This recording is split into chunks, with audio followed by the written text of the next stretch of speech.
사무엘상 1장. 에브라임 지파에 속한 수베 자손 엘가나라는 사람이 에브라임의 산간 지방에 있는 라마다임에 살고 있었다. 그의 아버지는 여로함이고 할아버지는 엘리후이고 그 윗대는 도후이고 그 윗대는 수비다. 엘가나에게는 두 아내가 있었는데 한 아내의 이름은 한나요, 또 한 아내의 이름은 브닌나였다. 브닌나에게는 자녀들이 있었지만 한나에게는 자녀가 하나도 없었다. 엘가나는 매년 한 번씩 자기가 사는 성읍에서 실로로 올라가서 만군의 주님께 경배하며 제사를 드렸다. 그곳에는 엘리의 두 아들인 홈니와 비느하스가 주님의 제사장으로 있었다. 엘가나는 제사를 드리고 나서는 늘 아내 브닌나와 그가 낳은 모든 아들, 딸에게 제물을 각각 한 몫씩 나누어 주곤 하였다. 그러나 한나에게는 두 몫을 주었다. 비록 주님께서 한나의 태를 닫아 놓으셨지만 엘가나는 한나를 사랑하였다. 주님께서 한나의 태를 닫아 놓으셨으므로 그의 적수인 브닌나는 한나를 괴롭히고 업신여겼다. 이런 일이 매년 거듭되었다. 한나가 주님의 집으로 올라갈 때마다 브닌나가 한나의 마음을 늘 그렇게 괴롭혔으므로 한나는 울기만 하고 아무것도 먹지 않았다. 그럴 때마다 남편 엘가나가 한나를 위로하였다. 여보, 왜 울기만 하오? 왜 먹지 않으려 하오? 왜 늘 그렇게 슬퍼만 하는 거요? 당신이 10아들을 두었다고 해도 내가 당신에게 하는 만큼 하겠소. 한 번은 엘가나 일행이 실로에 있는 주님의 집에서 음식을 먹고 마신 뒤에 한나가 일어나서 자리를 떴다. 그때의 제사장 엘리는 주님의 성전 문설주 곁에 있는 의자에 앉아 있었다. 한나는 괴로운 마음으로 주님께 나아가 흐느껴 울면서 기도하였다. 한나는 서원하며 아뢰었다.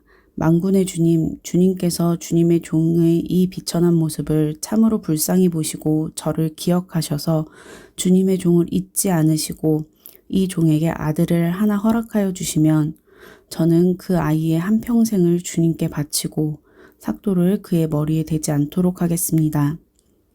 한나가 주님 앞에서 계속 기도를 드리고 있는 동안에 엘리는 한나의 입술을 지켜보고 있었다. 한나가 마음속으로만 기도를 드리고 있었으므로 입술만 움직이고 소리는 내지 않았다. 그러므로 엘리는 한나가 술에 취한 줄로 생각하고 그를 꾸짖었다. 언제까지 술에 취해 있을 것이오? 포도주를 끊으시오. 한나가 대답하였다. 제사장님, 저는 술에 취한 것이 아닙니다. 포도주나 독한 술을 마신 것이 아닙니다. 다만 슬픈 마음을 가눌 길이 없어서 저의 마음을 주님 앞에 쏟아놓았을 뿐입니다. 이 종을 나쁜 여자로 여기지 마시기 바랍니다. 너무나도 원통하고 괴로워서 이처럼 기도를 드리고 있습니다. 그러자 엘리가 말하였다. 그렇다면 평안한 마음으로 돌아가시오.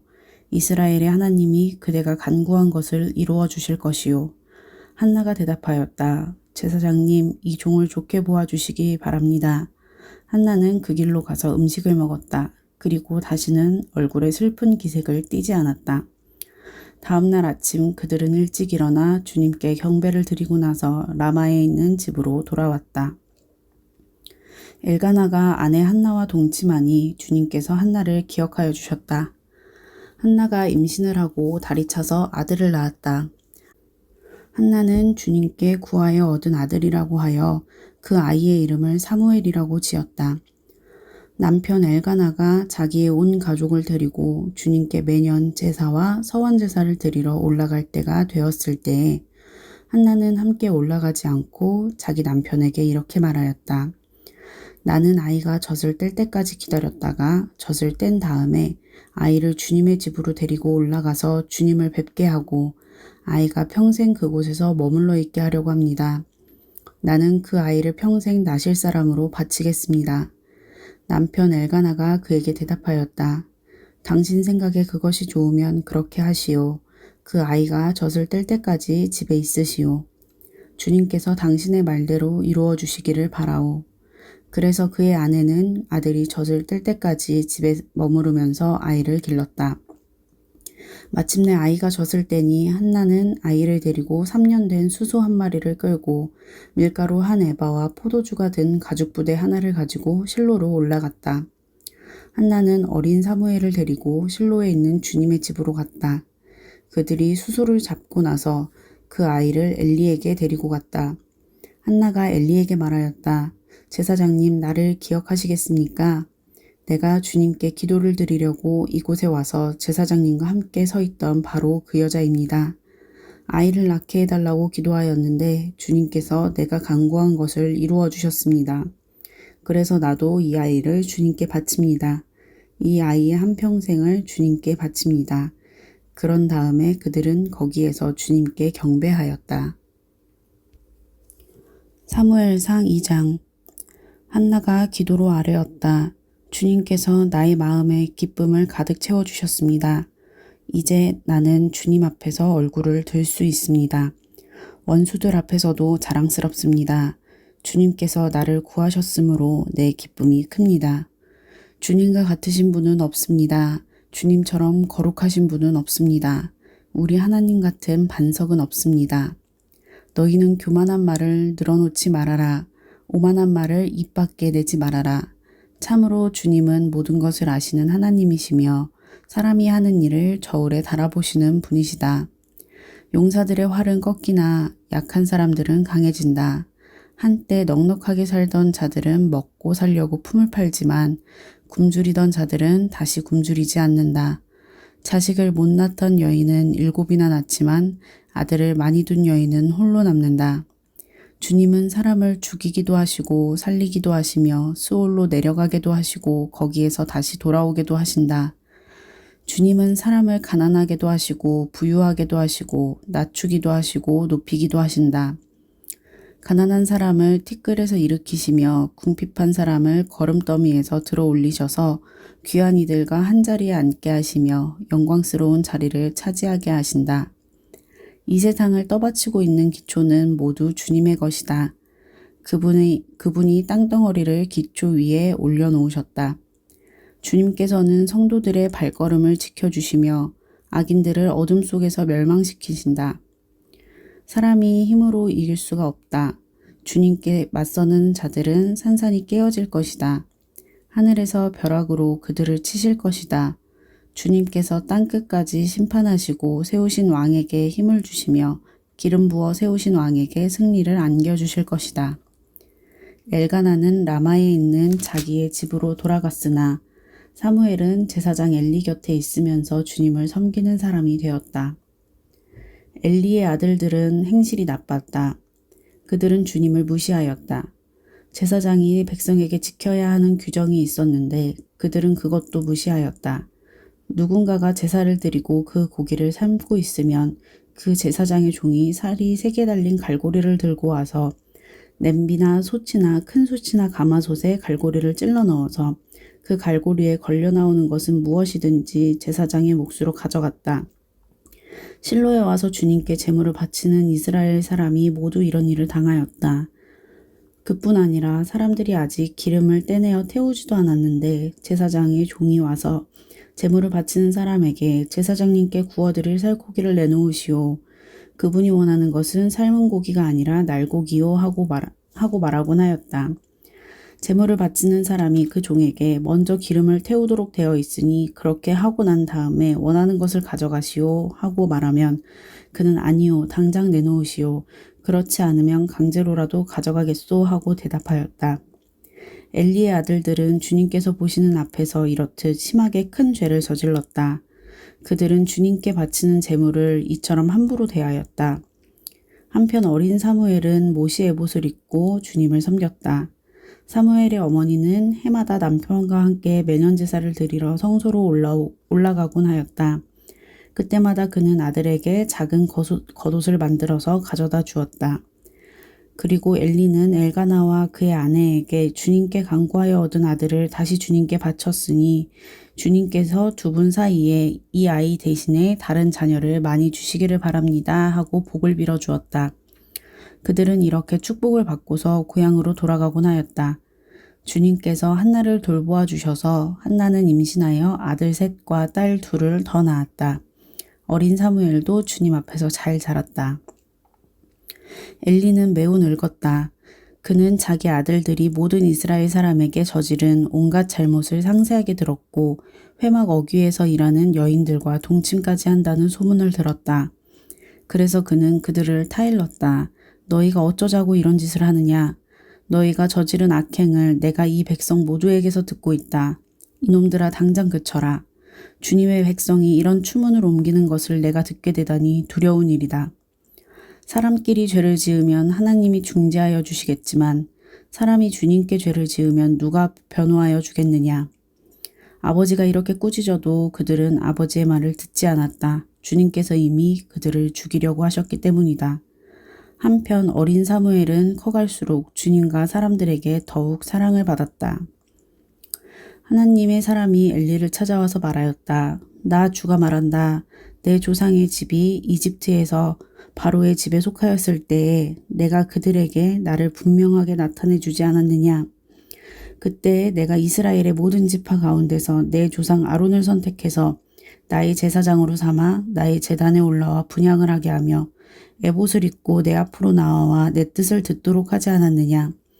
또 나는 이스라엘 자손이 드리는 불살라 바치는 제물을 모두 너희의 몫으로 차지할 권리를 내 조상의 집안에 주지 않았느냐. 그런데 너희는 어찌하여 나의 처소에서 나에게 바치라고 명한 나의 제물과 예물을 멸시하느냐. 어찌하여 너는 나보다 내 자식들을 더 소중하게 여기어 나의 백성 이스라엘이 나에게 바친 모든 제물 가운데에서 가장 좋은 것들만 골라다가 스스로 살찌도록 하느냐. 그러므로 나 주 이스라엘의 하나님이 말한다. 지난날 나는 너의 집과 너의 조상의 집이 제사장 가문을 이루어 언제까지나 나를 섬길 것이라고 분명하게 약속하였지만 이제는 더 이상 그렇게 하지 않겠다. 이제는 내가 나를 존중하는 사람들만 존중하고 나를 경멸하는 자들은 수치를 당하게 할 것이다. 나 주의 말이다. 내가 내 자손과 내 족속의 자손의 대를 끊어서 너희 집안에 오래 살아 나이를 많이 먹는 노인이 없게 할 날이 올 것이다. 너는 고통을 받으면서 내가 이스라엘의 모든 백성에게 베푸는 복을 시샘하며 바라볼 것이다. 내 가문에서는 어느 누구도 오래 살지 못할 것이다. 그러나 나는 내 자손 가운데서 하나만은 끊어버리지 않고 살려둘 터인데 그가 제사장이 되어 나를 섬길 것이다. 그러나 그는 맹인이 되고 희망을 다 잃고 그의 자손들은 모두 젊은 나이에 변사를 당할 것이다. 내 두 아들 홈니와 비느하스도 한날에 죽을 것이며 이것은 내가 말한 모든 것이 반드시 이루어진다는 표징이 될 것이다. 나는 나의 마음과 나의 생각을 따라서 행동하는 충실한 제사장을 세우겠다. 내가 그에게 자손을 주고 그들이 언제나 내가 기름 부어 세운 왕 앞에서 제사장 일을 보게 하겠다. 그때 너희 집에서 살아남은 자들은 돈 몇 푼과 빵 한 덩어리를 얻어먹으려고 그에게 엎드려서 제사장 자리나 하나 맡겨주셔서 밥이나 굶지 않고 살게 하여 주십시오 하고 간청할 것이다. 사무엘상 3장. 어린 사무엘이 엘리 곁에서 주님을 섬기고 있을 때이다. 그때에는 주님께서 말씀을 해주시는 일이 드물었고 환상도 자주 나타나지 않았다. 어느 날 밤 엘리가 잠자리에 누워있을 때였다. 그는 이미 눈이 어두워져서 잘 볼 수가 없었다. 사무엘은 하나님의 궤가 있는 주님의 성전에서 잠자리에 누워있었다. 이른 새벽 하나님의 등불이 아직 환하게 밝혀있을 때에 주님께서 사무엘아 사무엘아 하고 부르셨다. 그는 제가 여기 있습니다 하고 대답하고서 곧 엘리에게 달려가서 부르셨습니까? 제가 여기 왔습니다 하고 말하였다. 그러나 엘리는 나는 너를 부르지 않았다. 도로 가서 누워라 하고 말하였다. 사무엘이 다시 가서 누웠다. 주님께서 다시 사무엘아 하고 부르셨다. 사무엘이 일어나 엘리에게 가서 부르셨습니까? 제가 여기 왔습니다 하고 말하였다. 그러나 엘리는 얘야 나는 너를 부르지 않았다. 도로 가서 누워라 하고 말하였다. 이때까지 사무엘은 주님을 알지 못하였고 주님의 말씀이 그에게 나타난 적도 없었다. 주님께서 사무엘을 세 번째 부르셨다. 사무엘이 일어나 엘리에게 가서 부르셨습니까? 제가 여기 왔습니다 하고 말하였다. 그제야 엘리는 주님께서 그 소년을 부르신다는 것을 깨닫고 사무엘에게 일러주었다. 가서 누워있거라. 누가 너를 부르거든 주님 말씀하십시오. 주님의 종이 듣고 있습니다. 하고 대답하여라. 사무엘이 자리로 돌아가서 누웠다. 그런 뒤에 주님께서 다시 찾아와 곁에 서서 조금 전처럼 사무엘아 사무엘아 하고 부르셨다. 사무엘은 말씀하십시오. 주님의 종이 듣고 있습니다. 하고 대답하였다. 주님께서 사무엘에게 말씀하셨다. 내가 이제 이스라엘에서 어떤 일을 하려고 한다. 그것을 듣는 사람마다 무서워서 귀까지 멍멍해질 것이다. 때가 오면 내가 엘리의 집을 두고 말한 모든 것을 처음부터 끝까지 다 이루겠다. 엘리는 자기의 아들들이 스스로 저주받은 일을 하는 줄 알면서도 자식들을 책망하지 않았다. 그 죄를 그는 이미 알고 있다. 그래서 나는 그의 집을 심판하여 영영 없애버리겠다고 그에게 일러주었다. 그러므로 나는 엘리의 집을 두고 맹세한다. 엘리의 집 죄악은 재물이나 예물로도 영영 씻지 못할 것이다. 사무엘은 아침이 밝을 때까지 누워있다가 주님의 집 문들을 열었다. 그러나 사무엘은 자기가 환상으로 보고 들은 것을 엘리에게 알리기를 두려워하였다. 엘리가 사무엘을 불렀다. 그는 내 아들 사무엘아 하고 불렀다. 예, 제가 여기에 있습니다 하고 사무엘이 대답하였다. 엘리가 물었다. 주님께서 너에게 무슨 말씀을 하시더냐? 나에게 아무것도 숨기지 말아라. 주님께서 너에게 하신 말씀 가운데서 한마디라도 나에게 숨기면 하나님이 너에게 심한 벌을 내리고 또 내리실 것이다. 사무엘은 그에게 하나도 숨기지 않고 모든 것을 말하였다. 엘리가 말하였다. 그분은 주님이시다. 그분께서는 뜻하신 대로 하실 것이다. 사무엘이 자랄 때에 주님께서 그와 함께 계셔서 사무엘이 한 말이 하나도 어긋나지 않고 다 이루어지게 하셨다. 그리하여 단에서 브엘세바까지 온 이스라엘은 사무엘이 주님께서 세우신 예언자임을 알게 되었다. 주님께서는 실로에서 계속하여 자신을 나타내셨다. 거기에서 주님께서는 사무엘에게 나타나셔서 말씀하셨다. 요한복음 11장. 한 병자가 있었는데 그는 마리아와 그의 자매 마르다의 마을 베다니에 사는 나사로였다. 마리아는 주님께 향유를 붓고 자기의 머리털로 주님의 발을 씻은 여자요. 병든 나사로는 그의 오라버니이다. 그 누이들이 사람을 예수께로 보내서 말하였다. 주님 보십시오. 주님께서 사랑하시는 사람이 앓고 있습니다. 주님께서 들으시고 말씀하셨다. 이 병은 죽을 병이 아니라 오히려 하나님의 영광을 드러낼 병이다. 이것으로 말미암아 하나님의 아들이 영광을 받게 될 것이다. 예수께서는 마르다와 그의 자매와 나사로를 사랑하셨다. 그런데 예수께서는 나사로가 앓는다는 말을 들으시고도 계시던 그곳에서 이틀이나 더 머무르셨다. 그리고 나서 제자들에게 다시 유대 지방으로 가자 하고 말씀하셨다. 제자들이 예수께 말하였다. 선생님, 방금도 유대 사람들이 선생님을 돌로 치려고 하였는데 다시 그리로 가려고 하십니까? 예수께서 대답하셨다. 낮은 12시간이나 되지 않느냐? 사람이 낮에 걸어다니면 햇빛이 있으므로 걸려서 넘어지지 않는다. 그러나 밤에 걸어다니면 빛이 그 사람 안에 없으므로 걸려서 넘어진다. 이 말씀을 하신 뒤에 그들에게 말씀하셨다. 우리 친구 나사로는 잠들었다. 내가 가서 그를 깨우겠다. 제자들이 말하였다. 주님, 그가 잠들었으면 낫게 될 것입니다. 예수께서는 나사로가 죽었다는 뜻으로 말씀하셨는데 제자들은 그가 잠이 들어 쉰다고 말씀하시는 것으로 생각하였다. 이때 예수께서 그들에게 밝혀 말씀하셨다. 나사로는 죽었다. 내가 거기에 있지 않은 것이 너희를 위해서 도리어 잘된 일이므로 기쁘게 생각한다. 이 일로 말미암아 너희가 믿게 될 것이다. 그에게로 가자. 그러자 디두모라고도 하는 도마가 동료 제자들에게 우리도 그와 함께 죽으러 가자 하고 말하였다. 예수께서 가서 보시니 나사로가 무덤 속에 있은 지가 벌써 나흘이나 되었다.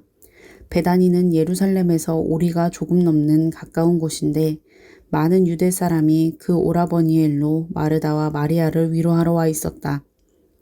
마르다는 예수께서 오신다는 말을 듣고서 맞으러 나가고 마리아는 집에 앉아 있었다. 마르다가 예수께 말하였다. 주님이 여기 계셨더라면 내 오라버니가 죽지 아니하였을 것입니다. 그러나 이제라도 나는 주님께서 하나님께 구하시는 것은 무엇이나 하나님께서 다 이루어 주실 줄을 압니다. 예수께서 마르다에게 말씀하셨다. 내 오라버니가 다시 살아날 것이다. 마르다가 예수께 말하였다. 마지막 날 부활 때에 그가 다시 살아나리라는 것은 내가 압니다. 예수께서 마르다에게 말씀하셨다. 나는 부활이요 생명이니 나를 믿는 사람은 죽어도 살고 살아서 나를 믿는 사람은 영원히 죽지 아니할 것이다. 내가 이것을 믿느냐? 마르다가 예수께 말하였다. 예, 주님. 주님은 세상에 오실 그리스도이시며 하나님의 아들이심을 내가 믿습니다. 이렇게 말한 뒤에 마르다는 가서 그 자매 마리아를 불러서 가만히 말하였다. 선생님께서 와 계시는데 너를 부르신다. 이 말을 듣고 마리아는 급히 일어나서 예수께로 갔다. 예수께서는 아직 동네에 들어가지 않으시고 마르다가 예수를 맞이하던 곳에 그냥 계셨다. 집에서 마리아와 함께 있으면서 그를 위로해 주던 유대 사람들은 마리아가 급히 일어나서 나가는 것을 보고 무덤으로 가서 울려고 하는 것으로 생각하고 그를 따라갔다. 마리아는 예수께서 계신 곳으로 와서 예수님을 뵙고 그 발 아래에 엎드려서 말하였다. 주님이 여기 계셨더라면 내 오라버니가 죽지 않았을 것입니다. 예수께서는 마리아가 우는 것과 함께 따라온 유대 사람들이 우는 것을 보시고 마음이 비통하여 괴로워하셨다. 예수께서 그들에게 물으셨다. 그를 어디에 두었느냐? 그들이 대답하였다. 주님, 와보십시오. 예수께서는 눈물을 흘리셨다. 그러자 유대 사람들은 보시오, 그가 얼마나 나사로를 사랑하였는가 하고 말하였다. 그 가운데서 어떤 사람은 이렇게 말하였다. 눈먼 사람의 눈을 뜨게 하신 분이 이 사람을 죽지 않게 하실 수 없었단 말이오. 예수께서 다시 속으로 비통하게 여기시면서 무덤으로 가셨다. 무덤은 동굴인데 그 어귀는 돌로 막아 놓았다. 예수께서 돌을 옮겨 놓아라 하시니 죽은 사람의 눈이 마르다가 말하였다. 주님, 죽은 지가 나흘이나 되어서 벌써 냄새가 납니다. 예수께서 마르다에게 말씀하셨다. 내가 믿으면 하나님의 영광을 보게 되리라고 내가 내게 말하지 않았느냐. 사람들이 그 돌을 옮겨 놓았다. 예수께서 하늘을 우러러보시고 말씀하셨다. 아버지, 내 말을 들어주신 것을 감사드립니다. 아버지께서는 언제나 내 말을 들어주신다는 것을 압니다. 그런데도 이렇게 말씀을 드리는 것은 둘러선 무리를 위해서입니다. 그들로 하여금 아버지께서 나를 보내신 것을 믿게 하려는 것입니다. 이렇게 말씀하신 다음에 큰 소리로 나사로야 나오너라 하고 외치시니 죽었던 사람이 나왔다. 손발은 천으로 감겨 있고 얼굴은 수건으로 싸매어 있었다. 예수께서 그들에게 그를 풀어주어서 가게 하여라 하고 말씀하셨다. 마리아에게 왔다가 예수께서 하신 일을 본 유대 사람들 가운데서 많은 사람이 예수를 믿게 되었다. 그러나 그 가운데 몇몇 사람은 바리새파 사람들에게 가서 예수가 하신 일을 그들에게 알렸다. 그래서 대제사장들과 바리새파 사람들은 공의회를 소집하여 말하였다. 이 사람이 표징을 많이 행하고 있으니 어떻게 하면 좋겠습니까? 이 사람을 그대로 두면 모두 그를 믿게 될 것이요. 그렇게 되면 로마 사람들이 와서 우리의 땅과 민족을 약탈할 것입니다. 그 가운데 한 사람으로서 그 해의 대제사장인 가야바가 그들에게 말하였다. 당신들은 아무것도 모르고 한 사람이 백성을 위하여 죽어서 민족 전체가 망하지 않는 것이 당신들에게 유익하다는 것을 생각하지 못하고 있소. 이 말은 가야바가 자기 생각으로 한 것이 아니라 그 해의 대제사장으로서 예수가 민족을 위하여 죽으실 것을 예언한 것이니 민족을 위할 뿐만 아니라 흩어져 있는 하나님의 자녀를 한데 모아서 하나가 되게 하기 위하여 죽으실 것을 예언한 것이다. 그들은 그날로부터 예수를 죽이려고 모의하였다. 그래서 예수께서는 유대 사람들 가운데로 더 이상 드러나게 다니지 아니하시고 거기에서 떠나 광야에서 가까운 지방 에브라임이라는 마을로 가서 제자들과 함께 지내셨다. 유대 사람들의 유월절이 가까이 다가오니 많은 사람이 자기의 몸을 성결하게 하려고 유월절 전에 시골에서 예루살렘으로 올라왔다. 그들은 예수를 찾다가 성전 뜰에 서서 서로 말하였다. 당신들은 어떻게 생각합니까? 그가 명절을 지키러 오지 않겠습니까? 대제사장들과 바리새파 사람들은 예수를 잡으려고 누구든지 그가 있는 곳을 알거든 알려달라는 명령을 내려두었다. 시편 79편. 하나님, 이방 나라들이 주님의 땅으로 들어와서 주님의 성전을 더럽히고 예루살렘을 돌무더기로 만들었습니다. 그들이 주님의 종들의 주검을 하늘을 나는 새들에게 먹이로 내주고 주님의 성도들의 살을 들짐승에게 먹이로 내주고 사람들의 피가 물같이 흘러 예루살렘 사면에 넘치게 하였건만 희생당한 이들을 묻어줄 사람이 아무도 없습니다. 우리는 이웃에게 조속거리가 되고 주변 사람들에게 조롱거리와 웃음거리가 되었습니다. 주님, 언제까지입니까? 영원히 노여워하시렵니까? 언제까지 주님의 진노하심이 불길처럼 타오를 것입니까? 주님을 알지 못하는 저 이방인들에게나 주님의 진노하심을 쏟아주십시오. 주님의 이름을 부르지 않는 저 나라들 위에 쏟아부어 주십시오. 그들은 야곱을 집어삼키고 그가 사는 곳을 폐허로 만들었습니다. 우리 조상의 죄악을 기억하여 우리에게 돌리지 마십시오. 주님의 긍휼하심으로 어서 빨리 우리를 영접하여 주십시오. 우리가 아주 비천하게 되었습니다. 우리를 구원하여 주시는 하나님, 주님의 영광스러운 이름을 생각해서라도 우리를 도와주십시오. 주님의 명성을 생각해서라도 우리를 건져주시고 우리의 죄를 용서하여 주십시오. 어찌 이방인들이 그들의 하나님이 어디 있느냐 하면서 비웃게 버려두시겠습니까? 주님의 종들이 흘린 피를 주님께서 갚아주신다는 것을 우리가 보는 앞에서 이방인들에게 알려주십시오. 갇힌 사람들의 신음소리를 주님께서 들어주십시오. 죽게 된 사람들을 주님의 능하신 팔로 살려주십시오. 주님, 우리 이웃 나라들이 주님을 모독한 그 모독을 그들의 품에다가 7배로 갚아주십시오. 그때 주님의 백성, 주님께서 기르시는 양떼인 우리가 주님께 영원히 감사를 드리렵니다. 대대로 주님께 찬양을 드리렵니다. 아멘.